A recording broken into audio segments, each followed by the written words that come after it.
சென்னையின் மையப்பகுதியாக உள்ள சைதாப்பேட்டையில் தாயும் மகளும் கழுத்தறுக்கப்பட்டு படுகொலை செய்யப்பட்டிருக்கும் சம்பவம் மக்களிடம் அதிர்ச்சியை ஏற்படுத்தியிருக்கிறது. நகை பணத்திற்காக இருவரும் கொல்லப்பட்டனரா அல்லது வேறு காரணத்திற்காக கொலை நடந்ததா என்று காவல்துறையினர் விசாரணையை தீவிரப்படுத்தி இருக்கின்றனர்.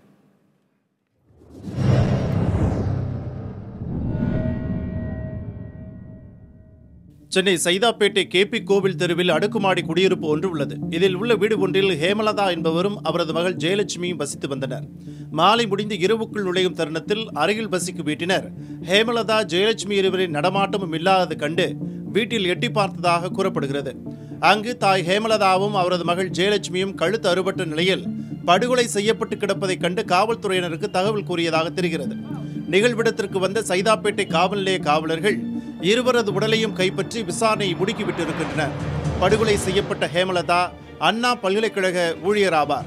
இவரது மகள் ஜெயலட்சுமி இளங்கலை பட்டதாரி ஆவார். ஹேமலதாவின் கணவர் சண்முகம் சென்னை பெருநகர குடிநீர் வடிகால் வாரியத்தில் பணியாற்றிய நிலையில் விபத்தில் இறந்துவிட சம்பவம் நடைபெற்ற வீட்டிற்கு ஓராண்டிற்கு முன் குடிவந்ததாக கூறப்படுகிறது. கொலை செய்யப்பட்ட ஹேமலதாவிற்கு ஜெயலட்சுமி தவிர ஒரு மகனும் இருக்கிறார்.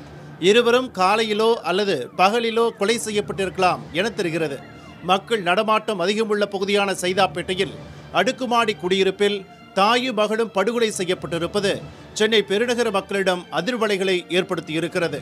புதிய தலைமுறைக்காக செய்தியாளர்கள் சுப்பிரமணியன் மற்றும் ராஜ்குமார்.